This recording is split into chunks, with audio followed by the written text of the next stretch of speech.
নমস্কার বন্ধুরা, গীতার বাণী চ্যানেলে আপনাদের সবাইকে আরও একবার স্বাগত জানাই। আজকের এই যান্ত্রিক পৃথিবীতে আমরা সবাই এক অন্তহীন দৌড়ের পেছনে ছুটছি। চারদিকে শুধু কোলাহল, ব্যস্ততা আর মনের ভেতরে এক অদ্ভুত শূন্যতা। কিন্তু আপনি কি কখনো শান্ত হয়ে ভেবে দেখেছেন, আজ এই মুহূর্তে জীবনের শত কাজের মাঝেও কেন আপনার চোখ এই ভিডিওটির ওপর এসে থমকে গেল? কেন আপনি এখানে ক্লিক করলেন? বন্ধুরা, শাস্ত্রে বলা হয়েছে এই চরাচরে ঈশ্বরের ইচ্ছা ছাড়া একটি গাছের পাতাও নড়ে না। তাই আপনার এই ভিডিওটিতে আসা কোনো কাকতালীয় ঘটনা বা সাধারণ সমাপতন নয়। কোটি কোটি মানুষের ভিড়ে আজ পরমেশ্বর ভগবান শ্রীকৃষ্ণ স্বয়ং আপনাকে বেছে নিয়েছেন এই দিব্য বাণী শ্রবণ করার জন্য। এটি তার এক অলৌকিক সংকেত, তার অশেষ কৃপার এক পরম নিদর্শন।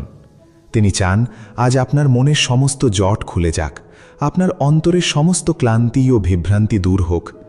আমি অত্যন্ত দৃঢ়তা ও বিশ্বাসের সাথে বলতে পারি, যদি আপনি আপনার মনের সমস্ত অস্থিরতা ও দুশ্চিন্তা কিছুক্ষণের জন্য পাশে সরিয়ে রেখে এই গভীর আলোচনাটি সম্পূর্ণ মনোযোগ দিয়ে শোনেন, তবে আজ আপনার ভেতরের মানুষটি বদলে যাবে। এতদিন ধরে যে হতাশা, একাকিত্ব বা ভয় আপনাকে ভেতরে ভেতরে কুড়ে কুড়ে খাচ্ছিল, তা কর্পূরের মতো উবে যাবে। জীবনের কঠিনতম গোলকধাঁধায় আপনি খুঁজে পাবেন এক নতুন আলোর দিশা। তাই আসুন বন্ধুরা, আজকের এই পরম পবিত্র যাত্রায় আমরা মহাভারত ও ভাগবতের কিছু অনন্য কাহিনীর মাধ্যমে জীবনের গভীরতম সত্য ও রহস্যগুলোকে উন্মোচন করি। সমস্ত দ্বিমত ও সংশয় ভুলে পরম ভক্তিভরে একবার একসাথে জপ করি জয় শ্রী রাধে কৃষ্ণা, এবং পূর্ণ মনোযোগ দিয়ে এই দিব্য কাহিনীগুলো শুনতে শুরু করি। প্রথম কাহিনী অহংকার ও দর্পচূর্ণ, মহাবলী বলি ও বামন অবতারের তত্ত্ব। বন্ধুরা, প্রথমেই যে কাহিনীটি আপনাদের শোনাব তা ভাগবত পুরাণের একটি অত্যন্ত জনপ্রিয়, শিক্ষণীয় ও গভীর আধ্যাত্মিক কাহিনী।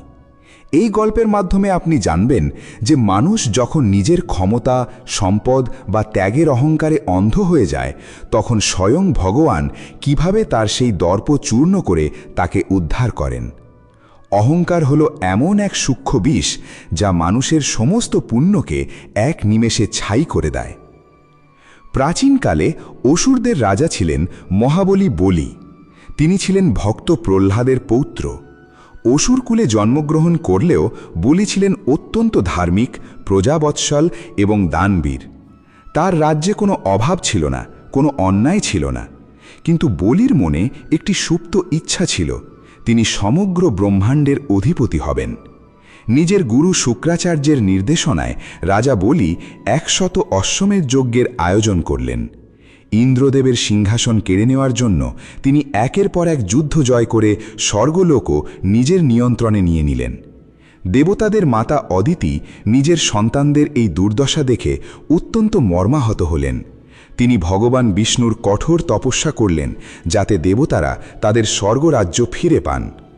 ভগবান বিষ্ণু অদিতির তপস্যায় সন্তুষ্ট হয়ে তার গর্ভে পুত্ররূপে জন্মগ্রহণ করলেন। এটিই ছিল ভগবানের দ্বাদশ অবতারের অন্যতম, বামন অবতার। ভগবান এক অতি ক্ষুদ্র ব্রাহ্মণ বালকের রূপ ধারণ করলেন। তার এক হাতে ছত্র, অন্য হাতে কমণ্ডলু, মুখে এক অদ্ভুত ঐশ্বরিক জ্যোতি। এদিকে রাজা বলি তখন নর্মদা নদীর তীরে তার 100তম যজ্ঞ সম্পন্ন করছেন। দানবীর বলি ঘোষণা করেছেন, এই যজ্ঞশালায় যে যা প্রার্থনা করবে তিনি তাকে তাই দান করবেন। ঠিক সেই সময় যজ্ঞশালায় প্রবেশ করলেন সেই ক্ষুদ্র ব্রাহ্মণরূপী শ্রীহরি। তাকে দেখা মাত্রই যজ্ঞশালার সমস্ত ঋষিমুনি এবং স্বয়ং রাজা বলি এক অদ্ভুত আকর্ষণ অনুভব করলেন। বলি আসন থেকে উঠে দাঁড়িয়ে সেই ব্রাহ্মণ বালককে প্রণাম করলেন এবং অত্যন্ত বিনয়ের সাথে বললেন, হে ব্রাহ্মণ কুমার, আপনাকে দেখে আমার হৃদয় জুড়িয়ে গেছে। বলুন, আপনার কি প্রয়োজন? সোনা দানা, হাতি ঘোড়া, সুন্দর প্রাসাদ, নাকি সমগ্র কোনো রাজ্য? আপনি যা চাইবেন আমি আজ আপনাকে তাই দান করব। বামনরূপী ভগবান মৃদু হেসে বললেন, হে রাজন, আপনি অসুরকুলের গৌরব। আপনার দাতা হিসেবে খ্যাতি ত্রিভুবনের সুবিদিত। কিন্তু আমি এক সন্তুষ্ট ব্রাহ্মণ, আমার বেশি কিছুর প্রয়োজন নেই। আমি শুধু আপনার কাছে আমার নিজের পায়ের মাপে মাত্র 3 পা ভূমি প্রার্থনা করছি। বামনদেবের এই কথা শুনে রাজা বলি হেসে উঠলেন। তিনি বললেন, হে বালক, আপনি এখনো শিশু, তাই নিজের লাভ বোঝেন না। আমার মতো ত্রিভুবনের অধিপতির কাছে মাত্র 3 পা ভূমি চাইছেন। আপনি চাইলে আমি আপনাকে একটি বিশাল সাম্রাজ্য দিয়ে দিতে পারি, যা আপনার 7 পুরুষ বসে খাবে। বামনদেব গম্ভীর স্বরে উত্তর দিলেন, রাজন, যার মন সন্তুষ্ট নয় সে সমগ্র পৃথিবী পেয়েও সুখী হতে পারে না, আর যার মন সন্তুষ্ট তার জন্য 3 পা ভূমিই যথেষ্ট। আপনি যদি দিতেই চান তবে আমাকে এই 3 পা ভূমি দানের সংকল্প করে দিন। বলি যখন দম্ভের সাথে বললেন, ঠিক আছে, আমি আপনাকে 3 পা ভূমিই দান করলাম, তখন বলির গুরু শুক্রাচার্য তার দিব্যি দৃষ্টি দিয়ে বুঝে ফেললেন যে এই বালক কোনো সাধারণ মানব নন। ইনি স্বয়ং জগৎগুরু বিষ্ণু, যিনি দেবতাদের কাজ উদ্ধার করতে এসেছেন। শুক্রাচার্য বলিকে আড়ালে ডেকে বললেন, বলি, থামো, দান দিও না। ইনি স্বয়ং বিষ্ণু, তোমার সব কিছু কেড়ে নিতে এসেছেন। তুমি যদি একে দান করো তবে তোমার সর্বনাশ হবে। কিন্তু বলি ছিলেন সত্যবাদী। তিনি বললেন, গুরুদেব, স্বয়ং ভগবান যদি আমার দ্বারে হাত পেতে ভিক্ষা নিতে আসেন তবে তো আমি নিজেকে ধন্য মনে করি। মুখের কথা আমি ফিরিয়ে নিতে পারবো না। যদি আমার সর্বস্ব চলেও যায় তবুও আমি দান করব। বলির এই ত্যাগের পেছনেও কোথাও যেন একটি সূক্ষ্ম অহংকার লুকিয়েছিল যে আমি ভগবানকেও দান করছি। বলি কমণ্ডলু থেকে জল নিয়ে দানের সংকল্প করলেন, আর সংকল্প শেষ হওয়া মাত্রই ঘটল এক অলৌকিক ঘটনা। সেই ক্ষুদ্র বামন বালক ধীরে ধীরে বিশাল রূপ ধারণ করতে লাগলেন। তার দেহ এত বড় হতে লাগল যে তিনি আকাশ, পাতাল, অন্তরিক্ষ ছাড়িয়ে গেলেন। এটিই ছিল ভগবানের বিরাট রূপ। ভগবান তার প্রথম পা বাড়ালেন এবং 1 পা দিয়েই সমগ্র পৃথিবী এবং পাতাল লোক পরিমাপ করে ফেললেন। তারপর তিনি তার দ্বিতীয় পা বাড়ালেন এবং তা দিয়ে সমগ্র স্বর্গলোক এবং ঊর্ধ্বলোক পরিমাপ করে নিলেন।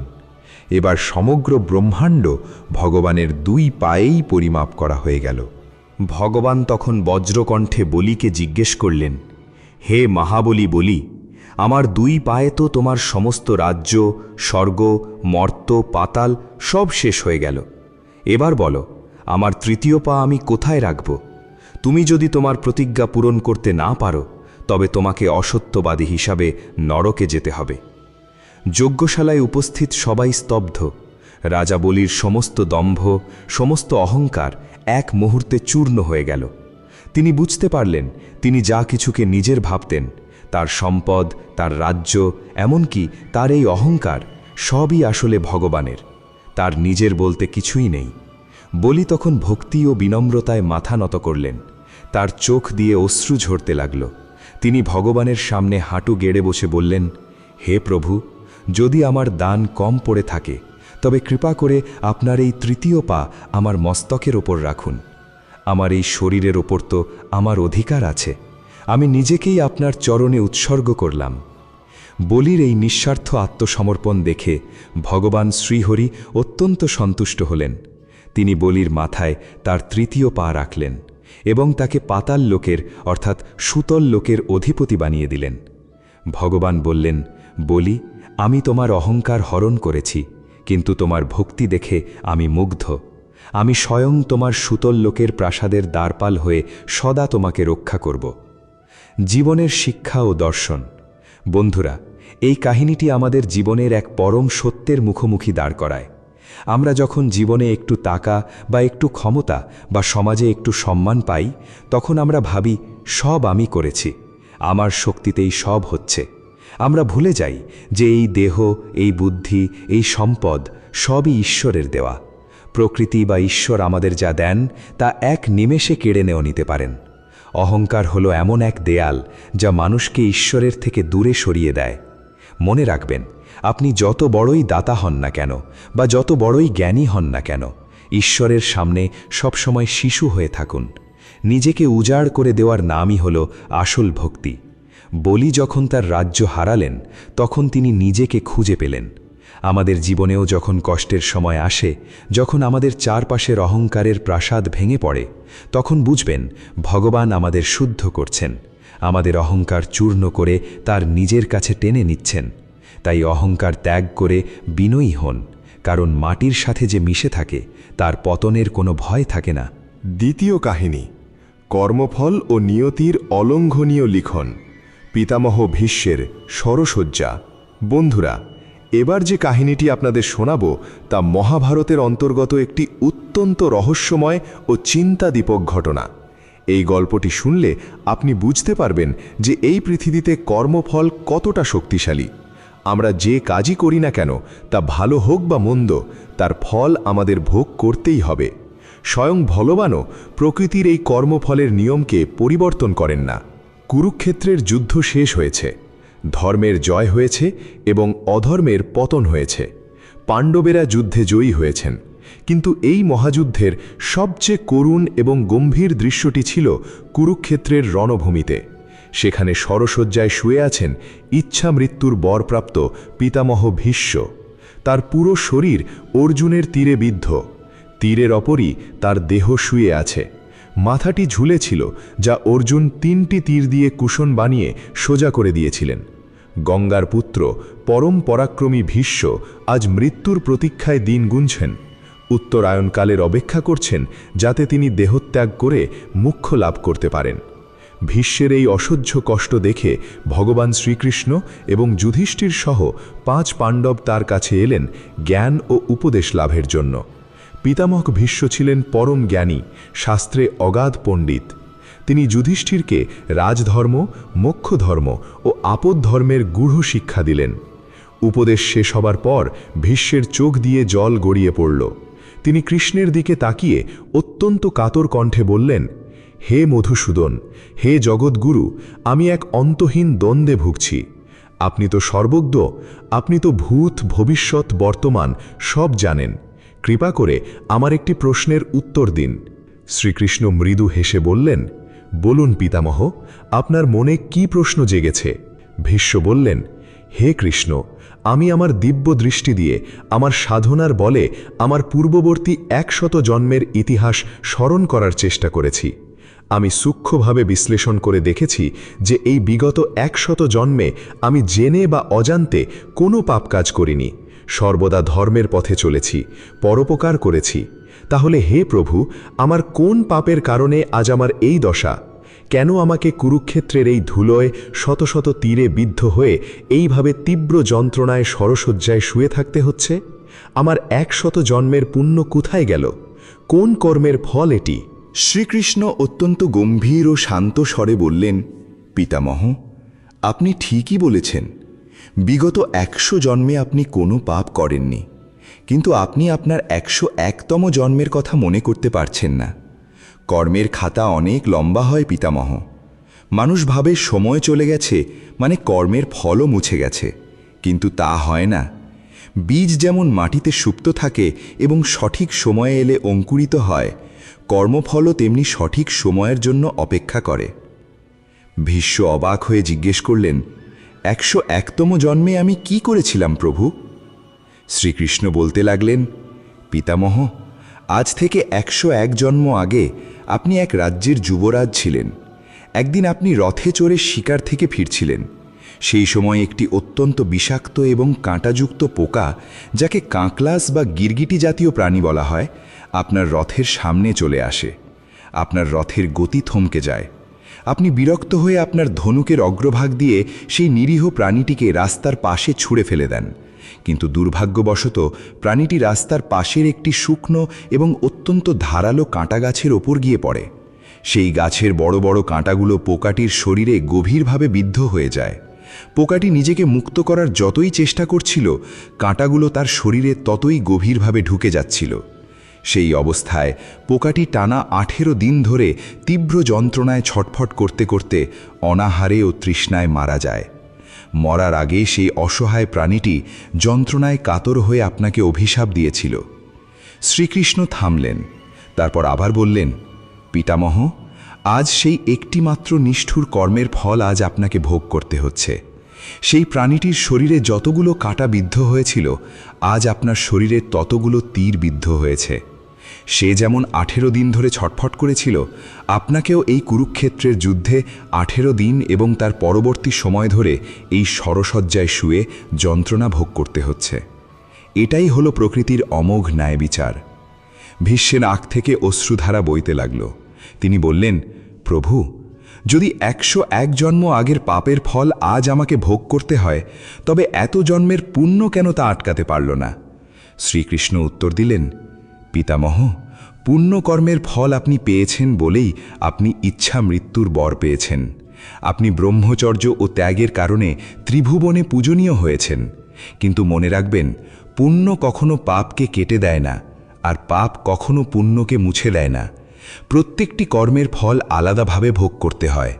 আপনি পুণ্য করেছেন, তার সুখ আপনি পেয়েছেন, আর যে পাপ করেছিলেন তার দুঃখ আজ আপনাকে ভোগ করতে হচ্ছে। জীবনের শিক্ষা ও দর্শন। বন্ধুরা, পিতামহ ভীষ্মের এই কাহিনী আমাদের আত্মাকে কাঁপিয়ে তোলে। আমরা অনেক সময় ভাবি, আমি তো জীবনে কারো ক্ষতি করিনি, আমি তো সবার ভালো করি, তাও আমার জীবনে এত কষ্ট কেন? ভগবান কেন আমার সাথেই এমন করছেন? মনে রাখবেন, আমাদের এই বর্তমান জীবনটি আমাদের একমাত্র পরিচয় নয়। আমরা পূর্বজন্মে কি বীজ বুনে এসেছি তা আমরা জানি না। আমরা যে দুঃখ আজ ভোগ করছি তা আমাদেরই কোনো অতীত কর্মের ফসল।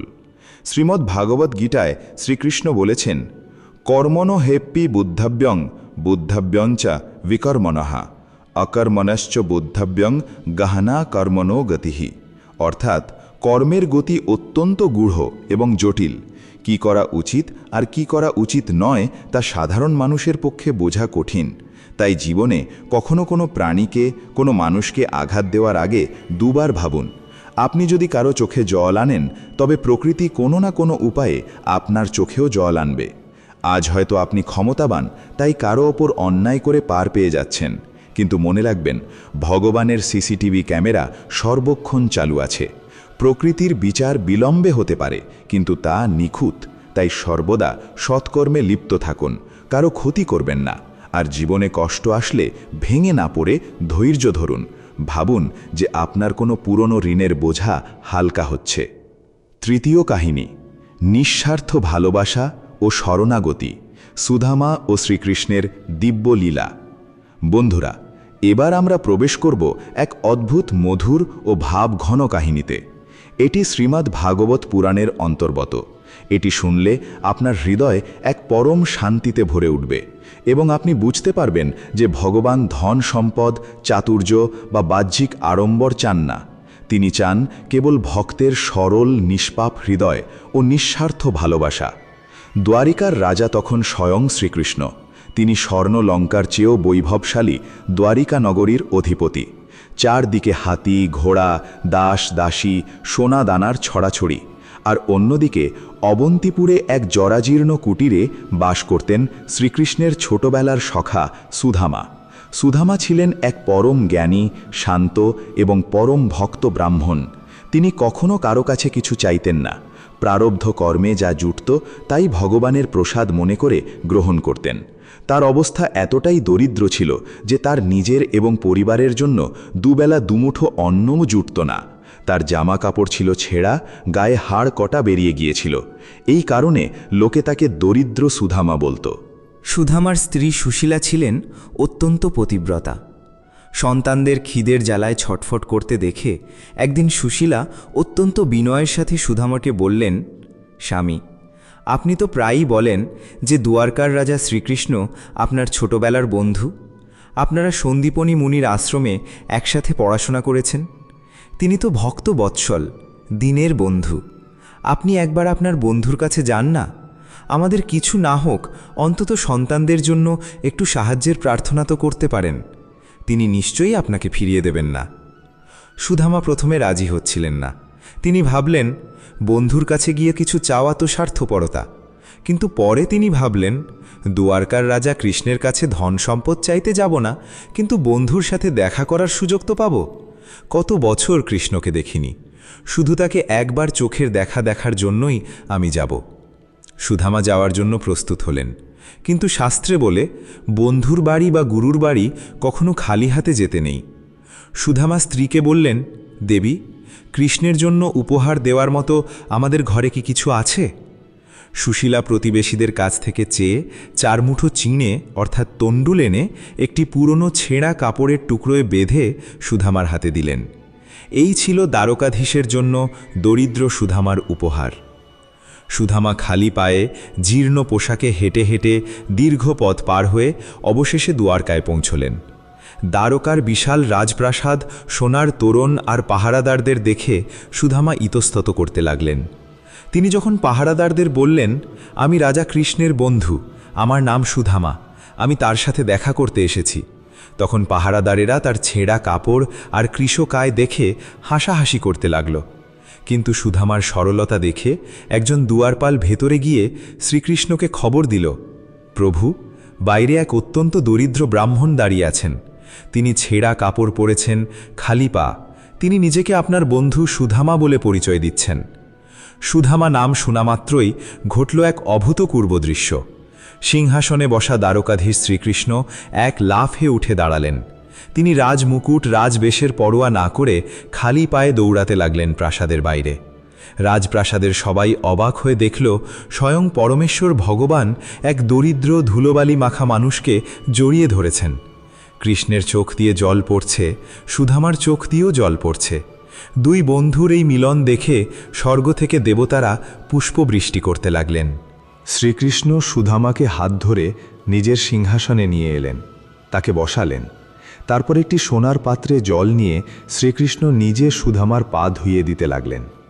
কিন্তু আশ্চর্যের বিষয় হল, সুধামার পায়ের কাঁটা আর ক্ষত দেখে কৃষ্ণের চোখে এত জল এলো যে সেই চোখের জলেই সুধামার পা ধোয়া হয়ে গেল। জলপাত্রের জলের আর প্রয়োজন হল না। কৃষ্ণ সুধামাকে আদর আপ্যায়ন করলেন, রাজভোগ খাওয়ালেন। তারপর দুই বন্ধু ছোটবেলার দিনগুলোর স্মৃতিচারণ করতে লাগলেন। কৃষ্ণ লক্ষ্য করলেন, সুধামা তার বগলের নিচে কিছু একটা লুকানোর চেষ্টা করছেন। কৃষ্ণ হেসে বললেন, সখা, আমার জন্য মামি অর্থাৎ সুধামার স্ত্রী কি উপহার পাঠিয়েছেন? তুমি তা লুকাচ্ছ কেন? তুমি কি এখনো ছোটবেলার মতো আমার খাবার চুরি করে খেতে চাও? সুধামা লজ্জায় মাথা নত করলেন। তিনি ভাবলেন, এই 56 ভোগ খাওয়া রাজার সামনে এই তুচ্ছ চিঁড়ে আমি কিভাবে দেব? কিন্তু কৃষ্ণ জোর করে সুধামার বগল থেকে সেই ছেঁড়া কাপড়ের পুটলিটি কেড়ে নিলেন। পুটলিটি খুলতেই বেরিয়ে এলো সেই সাধারণ চিঁড়ে। কৃষ্ণ অত্যন্ত আনন্দের সাথে বললেন, বাহ সখা, এটি তো আমার সবচেয়ে প্রিয় খাবার। এই বলে কৃষ্ণ এক মুঠো চিঁড়ে মুখে দিলেন। আর এক মুঠো চিঁড়ে মুখে দেওয়া মাত্রই সুধামার অজান্তেই ভগবান তাকে মর্তের সমস্ত ধনসম্পদ ও বৈভব দান করে দিলেন। কৃষ্ণ যখন দ্বিতীয় মুঠো চিঁড়ে নিতে গেলেন, তখন রুক্মিণী দেবী অর্থাৎ স্বয়ং লক্ষ্মী কৃষ্ণের হাত ধরে ফেললেন। তিনি মৃদু হেসে বললেন, প্রভু, আর কত দেবেন? এবার কি আপনি নিজেকে আর আমাকেও ওনার দাস বানিয়ে দেবেন? 2 মুঠোতেই তো আপনি ওকে 2 লোকের বৈভব দিয়ে দিয়েছেন। সুধামা কিন্তু এর কিছুই জানতে পারলেন না। তিনি দ্বারকায় 2 দিন কাটালেন। কৃষ্ণ তাকে মুখে একটিবারের জন্য জিজ্ঞেস করলেন না, সুধামা, তোমার কি কিছু প্রয়োজন? আর সুধামাও লজ্জায় আর ভক্তিতে কিছু চাইতে পারলেন না। সুধামা যখন বিদায় নিয়ে নিজের গ্রামের দিকে ফিরছিলেন, তখন তার মনে কোনো ক্ষোভ ছিল না। তিনি ভাবছিলেন, কৃষ্ণ আমাকে টাকা পয়সা দেয়নি, খুব ভালো করেছে। টাকা পেলে হয়তো আমার মনে অহংকার আসত, আমি ভগবানকে ভুলে যেতাম। বন্ধুর ভালোবাসা পেয়েছি, এটাই আমার জীবনের সবচেয়ে বড় প্রাপ্তি। কুরুক্ষেত্রের যুদ্ধের বহু বছর পর পাণ্ডবেরা মহাপ্রস্থানের পথে চলে গেছেন। অর্জুনের পৌত্র এবং অভিমন্যুর পুত্র রাজা পরীক্ষিত তখন হস্তিনাপুরের সিংহাসনে অধিষ্ঠিত। পরীক্ষিত ছিলেন অত্যন্ত ধার্মিক, ন্যায়পরায়ণ এবং বীর রাজা। তার রাজত্বকালে কলিযুগ প্রবেশ করার চেষ্টা করেও পারছিল না, কারণ রাজার শাসন ছিল অত্যন্ত কঠোর এবং ধর্মসম্মত। একদিন রাজা পরীক্ষিত বনে শিকার করতে গেলেন। দীর্ঘক্ষণ বনে ঘোরার পর তিনি অত্যন্ত তৃষ্ণার্ত ও ক্লান্ত হয়ে পড়লেন। জলের খোঁজে তিনি এদিক ওদিক ঘুরতে ঘুরতে এক শান্ত ঋষির আশ্রমে পৌঁছলেন। সেই আশ্রমটি ছিল শমীক ঋষির। ঋষি তখন গভীর ধ্যানে মগ্ন ছিলেন। তার বাহ্যিক জগতের কোনো জ্ঞান ছিল না। রাজা পরীক্ষিত আশ্রমে প্রবেশ করে ঋষিকে বললেন, হে ঋষিবর, আমি হস্তিনাপুরের রাজা পরীক্ষিত। আমি অত্যন্ত তৃষ্ণার্ত, কৃপা করে আমাকে একটু জল দিন। কিন্তু শমীক ঋষি ধ্যানে মগ্ন থাকায় কোনো উত্তর দিলেন না। রাজা 2-3 বার ডাকলেন, কিন্তু ঋষির কোনো সাড়া শব্দ পেলেন না। তৃষ্ণা এবং ক্লান্তির কারণে রাজার বুদ্ধি ভ্রষ্ট হল। কলিযুগ রাজার এই দুর্বল মুহূর্তের সুযোগ নিল। রাজার মনে সন্দেহ হল, এই ঋষি হয়তো ঢং করছেন, আমাকে রাজা দেখেও অহংকার বশত কথা বলছেন না। ক্রোধের বশে রাজা মাটিতে একটি মরা সাপ পড়ে থাকতে দেখলেন। তিনি তার ধনুকের অগ্রভাগ দিয়ে সেই মরা সাপটি তুলে শমীক ঋষি গলায় জড়িয়ে দিলেন। তারপর তিনি অহংকার আর ক্রোধ নিয়ে নিজের প্রাসাদে ফিরে এলেন। কিছুক্ষণ পর শমীক ঋষির পুত্র শৃঙ্গী ঋষি নদীতে স্নান সেরে আশ্রমে ফিরলেন। তিনি দেখলেন তার পরম পূজনীয় পিতার গলায় একটি মরা সাপ ঝুলছে। পিতার এই অপমান দেখে শৃঙ্গী ঋষির ক্রোধের সীমা রইল না। তিনি নদীর জল হাতে নিয়ে তীব্র অভিশাপ দিলেন, যে দুরাত্মা আমার ধ্যানমগ্ন পিতার গলায় এই মরা সাপ জড়িয়ে অপমান করেছে, আজ থেকে ঠিক 7ম দিনে তক্ষক নামক কালনাগ তাকে দংশন করবে এবং তার মৃত্যু হবে। ঋষির ধ্যান ভাঙল। তিনি গলার মরা সাপটি ফেলে দিলেন এবং পুত্রের মুখে অভিশাপের কথা শুনে অত্যন্ত দুঃখিত হলেন। তিনি বললেন, পুত্র, তুমি এটি কি করলে? রাজা পরীক্ষিত এক পরম ধার্মিক রাজা। তৃষ্ণার জ্বালায় তিনি হয়তো একটি ভুল করে ফেলেছেন, কিন্তু তার জন্য তুমি এত বড় অভিশাপ দিলে। রাজার মৃত্যু হলে রাজ্যে অরাজকতা নেমে আসবে, কলিযুগ গ্রাস করবে সবাইকে। শমীক ঋষি তৎক্ষণাৎ তার এক শিষ্যকে রাজা পরীক্ষিতের কাছে পাঠালেন এই অভিশাপের খবর দিতে, যাতে রাজা সতর্ক হতে পারেন। এদিকে প্রাসাদে ফিরে রাজা পরীক্ষিত যখন তার মাথার সোনার মুকুটটি খুললেন, যা ছিল জরাসন্ধের মুকুট এবং যার মধ্যে কলিযুগের বাস ছিল, তখন রাজার ভুল ভেঙে গেল। তিনি অনুতপ্ত হলেন, হায়, আমি এক নিরপরাধ ব্রাহ্মণের অপমান করেছি, আমার কত বড় অধর্ম হয়েছে। ঠিক সেই সময় ঋষির শিষ্য প্রাসাদে এসে খবর দিল, হে রাজন, ঋষিপুত্র শৃঙ্গী আপনাকে অভিশাপ দিয়েছেন, আজ থেকে ঠিক 7ম দিনে তক্ষক নাগের দংশনে আপনার মৃত্যু নিশ্চিত। এই খবর শুনে রাজা পরীক্ষিত ভয় পেলেন না বা ঋষিপুত্রের ওপর রাগও করলেন না, বরং তিনি স্বস্তির নিঃশ্বাস ফেললেন। তিনি ভাবলেন, আমার পাপের শাস্তি আমি পাচ্ছি, এটি খুব ভালো হয়েছে, কিন্তু আমার কাছে মাত্র 7 দিন সময় আছে। এই 7 দিনের মধ্যে আমাকে এমন কিছু করতে হবে যাতে আমি এই জন্ম মৃত্যুর চক্র থেকে মুক্ত হতে পারি। রাজা পরীক্ষিত তৎক্ষণাৎ তার রাজপাট, রাজ্য, ধন সম্পদ সব ত্যাগ করলেন। তিনি তার পুত্র জন্মজয়কে রাজা বানিয়ে দিলেন। তারপর তিনি গঙ্গার তীরে গিয়ে আমরণ অনশনের সংকল্প করে বসে পড়লেন।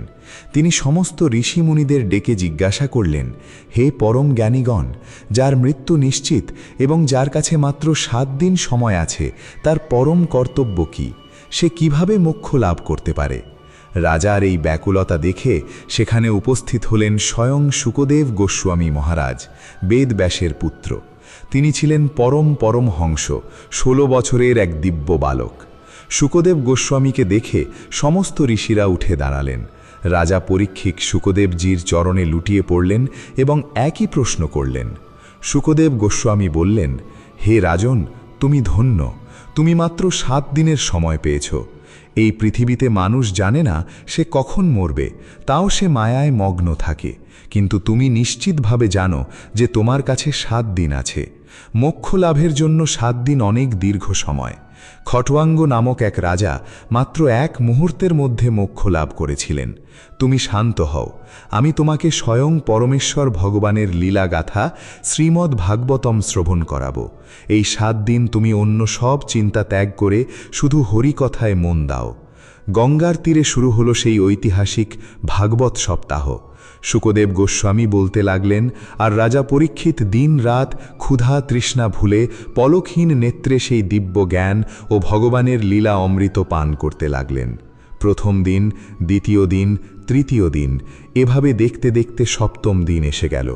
ভাগবত শ্রবণ করার ফলে রাজা পরীক্ষিতের মন থেকে মৃত্যুর সমস্ত ভয় সম্পূর্ণ উধাও হয়ে গেল। তিনি বুঝতে পারলেন তিনি এই নশ্বর দেহ নন, তিনি হলেন অমর আত্মা। তক্ষক নাগ এসে তার দেহকে পুড়িয়ে দিতে পারে, কিন্তু তার আত্মাকে স্পর্শও করতে পারবে না। এদিকে প্রাসাদে ফিরে রাজা পরীক্ষিত যখন তার মাথার সোনার মুকুটটি খুললেন, যা ছিল জরাসন্ধের মুকুট এবং যার মধ্যে কলিযুগের বাস ছিল, তখন রাজার ভুল ভেঙে গেল। তিনি অনুতপ্ত হলেন, হায়, আমি এক নিরপরাধ ব্রাহ্মণের অপমান করেছি, আমার কত বড় অধর্ম হয়েছে। ঠিক সেই সময় ঋষির শিষ্য প্রাসাদে এসে খবর দিল, হে রাজন, ঋষিপুত্র শৃঙ্গী আপনাকে অভিশাপ দিয়েছেন, আজ থেকে ঠিক সপ্তম দিনে তক্ষক নাগের দংশনে আপনার মৃত্যু নিশ্চিত। এই খবর শুনে রাজা পরীক্ষিত ভয় পেলেন না বা ঋষিপুত্রের ওপর রাগও করলেন না, বরং তিনি স্বস্তির নিঃশ্বাস ফেললেন। তিনি ভাবলেন, আমার পাপের শাস্তি আমি পাচ্ছি, এটি খুব ভালো হয়েছে, কিন্তু আমার কাছে মাত্র 7 দিন সময় আছে। এই 7 দিনের মধ্যে আমাকে এমন কিছু করতে হবে যাতে আমি এই জন্ম মৃত্যুর চক্র থেকে মুক্ত হতে পারি। রাজা পরীক্ষিত তৎক্ষণাৎ তার রাজপাট, রাজ্য, ধন সম্পদ সব ত্যাগ করলেন। তিনি তার পুত্র জন্মজয়কে রাজা বানিয়ে দিলেন। তারপর তিনি গঙ্গার তীরে গিয়ে আমরণ অনশনের সংকল্প করে বসে পড়লেন। তিনি সমস্ত ঋষি মুনিদের ডেকে জিজ্ঞেস করলেন, হে পরম জ্ঞানীগণ, যার মৃত্যু নিশ্চিত এবং যার কাছে মাত্র 7 দিন সময় আছে, তার পরম কর্তব্য কি? সে কিভাবে মোক্ষ লাভ করতে পারে? রাজার এই ব্যাকুলতা দেখে সেখানে উপস্থিত হলেন স্বয়ং শুকদেব গোস্বামী মহারাজ, বেদব্যাসের পুত্র। তিনি ছিলেন পরমহংস, 16 বছরের এক দিব্য বালক। শুকদেব গোস্বামীকে দেখে সমস্ত ঋষিরা উঠে দাঁড়ালেন। রাজা পরীক্ষিত শুকদেবজির চরণে লুটিয়ে পড়লেন এবং একই প্রশ্ন করলেন। শুকদেব গোস্বামী বললেন, হে রাজন, তুমি ধন্য, তুমি মাত্র 7 দিনের সময় পেয়েছ। এই পৃথিবীতে মানুষ জানে না সে কখন মরবে, তাও সে মায়ায় মগ্ন থাকে, কিন্তু তুমি নিশ্চিতভাবে জানো যে তোমার কাছে 7 দিন আছে। মোক্ষ লাভের জন্য 7 দিন অনেক দীর্ঘ সময়। খড্বাঙ্গ নামক এক রাজা মাত্র 1 মুহূর্তের মধ্যে মোক্ষ লাভ করেছিলেন। তুমি শান্ত হও, আমি তোমাকে স্বয়ং পরমেশ্বর ভগবানের লীলাগাথা শ্রীমদ্ ভাগবতম শ্রবণ করাব। এই 7 দিন তুমি অন্য সব চিন্তা ত্যাগ করে শুধু হরি কথায় মন দাও। গঙ্গার তীরে শুরু হলো সেই ঐতিহাসিক ভাগবত সপ্তাহ। শুকদেব গোস্বামী বলতে লাগলেন, আর রাজা পরীক্ষিত দিন রাত ক্ষুধা তৃষ্ণা ভুলে পলকহীন নেত্রে সেই দিব্য জ্ঞান ও ভগবানের লীলা অমৃত পান করতে লাগলেন। প্রথম দিন, দ্বিতীয় দিন, তৃতীয় দিন, এভাবে দেখতে দেখতে সপ্তম দিন এসে গেল।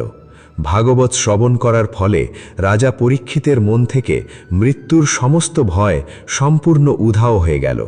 তিনি বুঝতে পারলেন তিনি এই নশ্বর দেহ নন, তিনি হলেন অমর আত্মা। তক্ষক নাগ এসে তার দেহকে পুড়িয়ে দিতে পারে, কিন্তু তার আত্মাকে স্পর্শও করতে পারবে না। শ্রীকৃষ্ণ একটি অত্যন্ত সুন্দর কথা বলেছেন, মমাইবাংশো জীবলোকে জীবভূতঃ সনাতনঃ মনঃষষ্ঠানি ইন্দ্রিয়াণি প্রকৃতিস্থানি কর্ষতি। অর্থাৎ এই জীবলোকের সমস্ত জীবাত্মা আমারই সনাতন অংশ, কিন্তু তারা মন ও 5টি ইন্দ্রিয়ের দ্বারা প্রকৃতির সাথে লড়াই করে কষ্ট পাচ্ছে।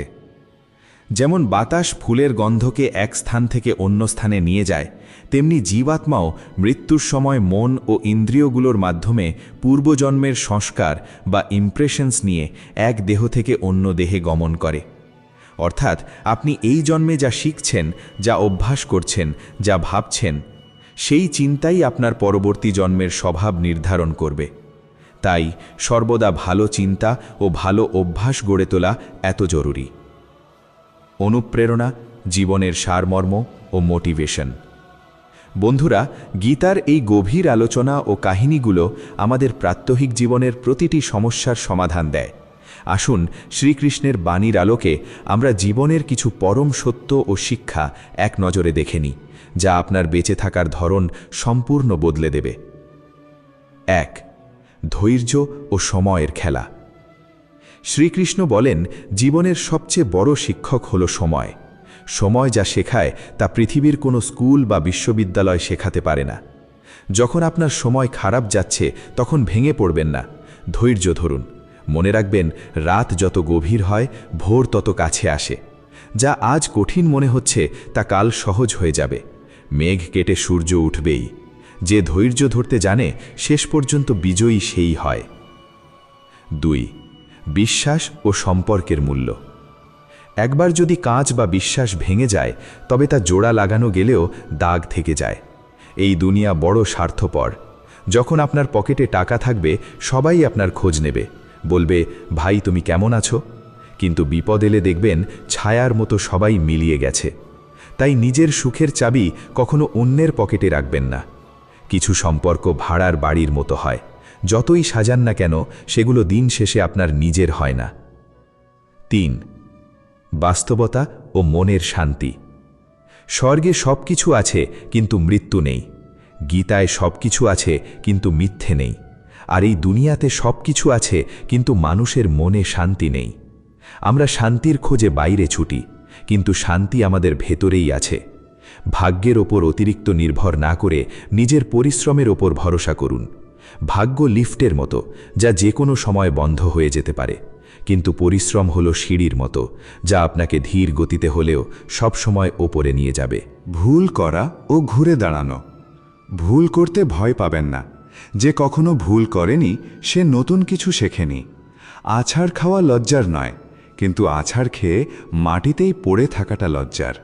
এই দুনিয়ায় কোনো শক্তি আপনাকে আটকাতে পারবে না, শুধু আপনার নিজের আলস্য এবং নিজের প্রতি অবিশ্বাসের চিন্তা ছাড়া। যদি আপনার মধ্যে জেদ আর পরিশ্রমের আগুন থাকে, তবে যারা আজ আপনাকে নিয়ে উপহাস করছে, কাল তারাই আপনার জন্য দাঁড়িয়ে হাততালি দেবে। 5. অহংকার, ত্যাগ ও বিনয়। সব সময় বড় স্বপ্ন দেখুন। যদি চাঁদ নাও পান তাতে কি হয়েছে, অন্তত আকাশ পর্যন্ত তো পৌঁছবেন। কিন্তু সফল হওয়ার পর কখনো অহংকার করবেন না। ভাগ্য যে কোনো সময় বদলে যেতে পারে। রাজা এক নিমেষে ভিখারি হতে পারে, আবার ভিখারিও রাজা হতে পারে। আয়না সবসময় একই থাকে, শুধু সামনের ছবিটা বদলে যায়। তাই মাটির সাথে মিশে থাকুন, বিনয়ী হন। 6. শক্তিশালী মানসিকতা। জীবনের পথ চলায় মানুষ আপনাকে পাথর মারবেই, কখনো অপমান, কখনো ব্যর্থতা, কখনো বা নিন্দার পাথর। পৃথিবী আপনাকে নিয়ে হাসবে, কিন্তু আপনি সেই পাথর দিয়ে নিজের জন্য ব্যথার পাহাড় বানাবেন নাকি সফলতার সেতু তৈরি করবেন, তা সম্পূর্ণ আপনার হাতে। নিন্দাকে ভয় পাবেন না, নিন্দুককে নিজের হিতাকাঙ্ক্ষী মনে করে নিজেকে শোধরানোর কাজে লাগান। সোনা যেমন আগুনে পুড়ে খাঁটি হয়, মানুষও তেমনি সংকট ও কষ্টের আগুনে পুড়ে মহান হয়। ঈশ্বর তাদেরই কঠিন পরীক্ষা নেন যাদের তিনি বড় কিছু দিতে চান। 7. বাবা মায়ের গুরুত্ব। শ্রীকৃষ্ণ বলেন, এই জগতে বাবা মা ভগবানের চেয়েও বড়, কারণ ভগবান সুখ আর দুঃখ দুটোই দেন, কিন্তু বাবা মা শুধুই সন্তানের সুখ চান। একজন মা নিজের রক্ত জল করে সন্তানকে বড় করেন, আর একজন বাবা রোদে পুড়ে ঘাম ঝরিয়ে সন্তানের ভবিষ্যৎ করে তোলেন। তাই জীবনে যত বড়ই হন না কেন, বাবা মায়ের প্রতি কর্তব্য কখনো ভুলবেন না। তাদের চোখের জল যেন কখনো আপনার পতনের কারণ না হয়। 8. কর্মযোগ ও মৌনতা। দুনিয়া কম শোনে, বেশি দেখে, তাই কথা কম বলুন, কাজ বেশি করে দেখান। আপনার সফলতাই আপনার হয়ে চিৎকার করবে। দেশলাইয়ের কাঠি প্রদীপ জ্বালানোর পর ফেলে দেওয়া হয়। মানুষকেও সমাজ ততক্ষণই মনে রাখে যতক্ষণ সে কোনো কাজের হয়। তাই নিজের যোগ্যতা ও ব্যক্তিত্বকে এতটাই বাড়িয়ে তুলুন যাতে কেউ আপনাকে উপেক্ষা করতে না পারে। 9. প্রার্থনা ও চিন্তন। শ্রীকৃষ্ণ বলেন, অর্জুন, চিন্তা করো না, চিন্তন করো, কারণ চিন্তা আমাদের চিতার দিকে নিয়ে যায়, আর চিন্তন বা মনন আমাদের পরম লক্ষ্যের কাছে পৌঁছে দেয়। প্রার্থনার কোনো নিজস্ব রং হয় না, কিন্তু তা আপনার সাদা কালো জীবনকে রঙিন করে তুলতে পারে। যখন আপনি মন থেকে প্রার্থনা করেন, তা মহাশূন্যে প্রতিধ্বনিত হয় এবং কোনো না কোনো রূপে আপনার কাছে ফিরে আসে। কর্মফল কখনো তার ঠিকানা ভুল করে না। শেষ কথা, নিজের পরিচয়। জীবন একটি সুন্দর কিন্তু সংক্ষিপ্ত যাত্রা। এখানে কেউ স্থায়ী নয়। আজ যা আপনার আছে, কাল তা অন্য কারো ছিল, পরশু তা আরও অন্য কারো হয়ে যাবে। সম্মান হারানো এক মুহূর্তের ব্যাপার, কিন্তু তা ফিরে পাওয়া অত্যন্ত কঠিন। তাই নিজের চরিত্র ও ব্যবহারকে এতটাই উঁচুতে রাখুন যাতে কেউ আপনার সততা নিয়ে প্রশ্ন তুলতে না পারে। দয়ালু হন, কিন্তু দুর্বল হবেন না। ক্ষমা করুন, কিন্তু শিক্ষা নিতে ভুলবেন না। উপসংহার। বন্ধুরা, পরিস্থিতি যাই হোক না কেন, জীবনের প্রতি অভিযোগ করার পরিবর্তে ঈশ্বরের প্রতি কৃতজ্ঞ থাকুন। ভগবান আপনাকে আজ যা দিয়েছেন, তাই পৃথিবীর অনেক মানুষের কাছে এখনও একটা অধরা স্বপ্ন। যে ব্যক্তি নিজের জীবনের প্রতিটি পরিস্থিতিতে শান্ত থাকে, সুখ দুঃখে বিচলিত হয় না এবং নিজের কর্তব্য সততার সাথে পালন করে, শ্রীকৃষ্ণ বলেন, সেই আমার সবচেয়ে প্রিয় ভক্ত। নিজেকে কখনো একা ভাববেন না। যিনি আপনার ভাগ্য লিখেছেন, তিনি এই ব্রহ্মাণ্ডের সবচেয়ে বড় লেখক। আপনার গল্পের পাতায় যদি এখন দুঃখের অধ্যায় চলে তাহলে একটু ধৈর্য ধরুন, অপেক্ষা করুন। পরের অধ্যায় সুখের সূর্যোদয় হবেই। শুধু নিজের ওপর বিশ্বাস রাখুন, সৎভাবে নিজের কাজ করে যান এবং ভগবানের চরণে ভরসা রাখুন। আজকের এই দীর্ঘ আলোচনায় আমরা জানলাম অহংকার পতনের সত্য, কর্মফলের অমোঘ বিধান, নিঃস্বার্থ ভক্তির মহিমা, সময়ের গুরুত্ব এবং প্রকৃতির 3 গুণের রহস্য। আশা করি এই কথাগুলো আপনাদের হৃদয় স্পর্শ করেছে এবং জীবনের পথচলায় নতুন আলো দেখাবে। যদি আজকের এই আলোচনা আপনার ভালো লেগে থাকে তাহলে কমেন্টে অবশ্যই ভক্তি ভরে লিখুন জয় শ্রী রাধে কৃষ্ণ।